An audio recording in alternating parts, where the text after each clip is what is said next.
ഇത് പിന്നെ ആഫ്രിക്കൻ നോട്ടുകളാണ്. ഭയങ്കര ബ്യൂട്ടിഫുൾ ആയിട്ടുള്ള നോട്ടുകളാണ്, കണ്ടില്ലേ? ഭയങ്കര ബ്യൂട്ടിഫുൾ നോട്ടുകളാണ്.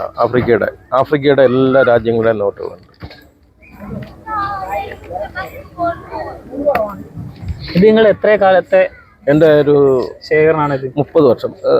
ഞാൻ എന്തോലും താങ്കൾ ഇതൊക്കെ നോക്കുന്നുണ്ട്. ഇത് എത്ര രൂപയുണ്ടെന്നൊന്ന് വായിക്കാൻ പറ്റുമോ? എന്നെ കൊണ്ട് പറ്റില്ല. ഇത് $100 ട്രില്യൺ ആണ് സിംബാബ്വേയുടെ നോട്ട്. ലോകത്തിലെ ഏറ്റവും കൂടുതൽ പൂജയുള്ള നോട്ടാണ്. ഓ, ലോകത്തിലെ ഏറ്റവും കൂടുതൽ പൂജയുള്ള നോട്ട്. ഇപ്പൊ എങ്ങനെ എണ്ണി തീർക്കുക? 1 ട്രില്യൺ അല്ലേ? അല്ല, 100 ട്രില്യൺ. 100 ട്രില്യൺ. ഓ, ഇതൊക്കെ അതിന്റെ മുകളിലോട്ടുള്ളതാണ്.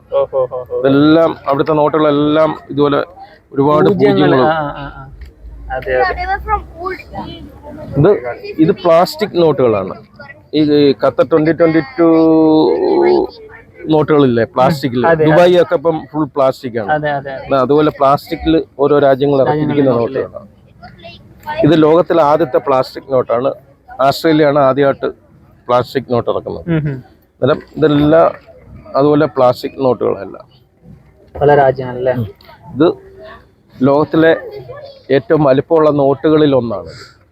ഏത് രാജ്യത്തിന്റെ? റഷ്യയുടെ. 1910, 115 വർഷം ഓൾറെഡി ആയിട്ടുണ്ട്. ഇത് യൂസ് ചെയ്ത ഒരു മനുഷ്യൻ പോലും ഇപ്പം ജീവിച്ചിരിക്കില്ല. എന്ത് വലിപ്പല്ലേ? ഒരു 25 സെന്റിമീറ്റർ വീതി നീളം, പിന്നെ ഒരു 15 സെന്റിമീറ്റർ, ഒരു 10 സെന്റിമീറ്ററിന്റെ അടുത്ത് വീതി അല്ലേ? Anyway, thank you so much. Okay.